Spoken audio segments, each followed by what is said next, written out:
Economía en sí es la ciencia que se encarga de ver cómo la sociedad, cómo el Estado, cómo las familias administran o dan uso eficiente a los recursos que tienen, sabiendo que estos recursos son escasos, buscando la manera de distribuir equitativamente estos recursos con el fin de satisfacer la mayor cantidad de necesidades.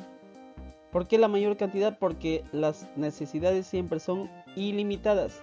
Y el problema en economía es el problema de la escasez. Las necesidades son ilimitadas, pero los recursos son escasos. Ahora, en toda economía hay tres preguntas que siempre se va uno a plantear. ¿Qué, cómo y para quién? Por ejemplo, una ama de casa puede preguntarse ¿qué cocino el día de hoy? ¿Cómo voy a cocinar? ¿Para quién voy a cocinar? Bueno, el gobierno, la situación no dista mucho de una familia porque el presidente en este caso se pregunta ¿qué proyecto ejecutamos? ¿Cómo ejecutamos dicho proyecto? ¿Para quién será ejecutado ese proyecto?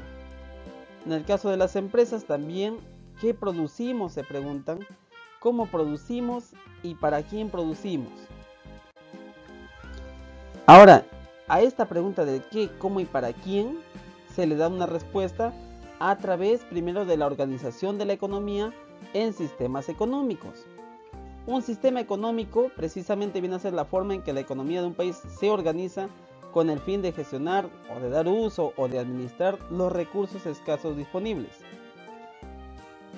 La economía de Estado o economía autoritaria es uno de esos sistemas económicos. En este tipo de economías, bueno, el gobierno finalmente dirige toda la actividad económica porque cree ser el único capaz de hacerlo. El gobierno se encarga de la producción de todos los sectores, el gobierno se encarga de distribuir la producción, de distribuir también salarios, sueldos, como a ellos les place. El gobierno maneja hasta los medios de comunicación, ponen en la televisión lo que tú puedes ver y censuran las cosas que para ellos no es dable. Sin embargo, tenemos una situación. El gobierno no siempre es eficaz ni eficiente en la producción ni distribución de los recursos. ¿Por qué? Porque se han visto casos, sin necesidad de ir a países tan lejanos, en nuestra realidad se han visto casos de corrupción, negligencia, falta de capacitación en el personal, entre otros. Otro sistema económico es la economía de mercado. En la economía de mercado, en cambio, ya no es el Estado el que regula a todos, ¿no? Las empresas o personas son las que deciden la producción, distribución y consumo de bienes y servicios. En una economía de mercado existen los ofertantes, o sea, los productores, y los demandantes, o sea, los consumidores. Sin embargo, sin la intervención del Estado se corren ciertos riesgos. ¿Qué riesgos? Por ejemplo, la explotación laboral. Te pagan lo que desean, trabajas las horas que ellos quieren.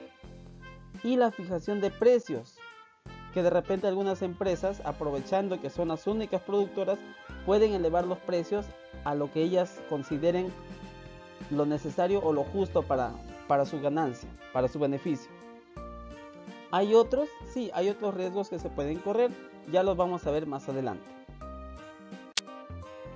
Bien, hemos visto entre sistemas económicos la economía de Estado y la economía de mercado.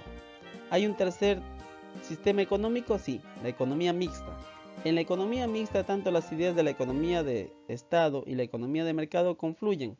Aquí, si bien es cierto, las empresas o personas siguen siendo las que deciden la producción, distribución y consumo de bienes y servicios, pues ahora van a tener en cuenta las reglas que establece el Estado.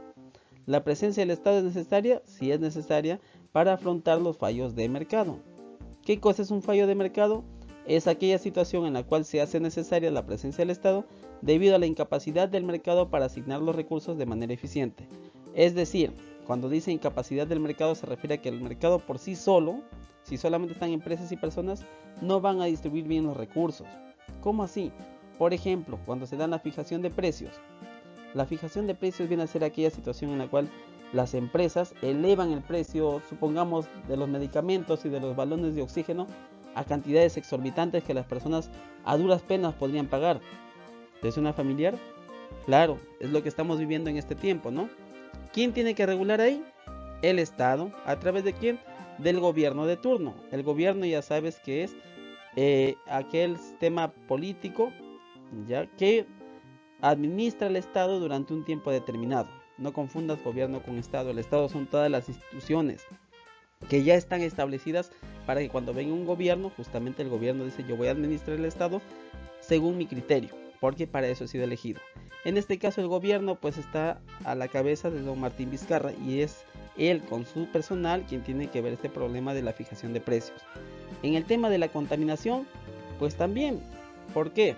Porque el gobierno regula los niveles de contaminación en la economía, ya que si no regula, si no pone un alto, si no pone límites, entonces los buses que vemos por las calles van a trabajar, todos los buses que existan, así sean de los años que sean, van a contaminar, van a generar demasiado dióxido de carbono, o también las empresas productoras, pues obviamente van a contaminar, van a generar gases que van a contaminar el ambiente. Si no lo regula el Estado, el gobierno, entonces ¿quién?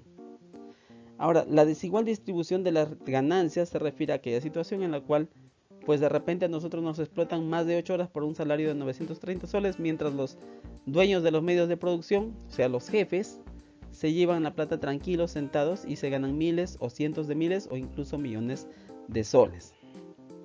Bien, y esa ha sido la parte del día de hoy respecto al tema de sistemas económicos. Espero se haya entendido. Sin más me despido. Gracias por su atención. Dios les bendiga.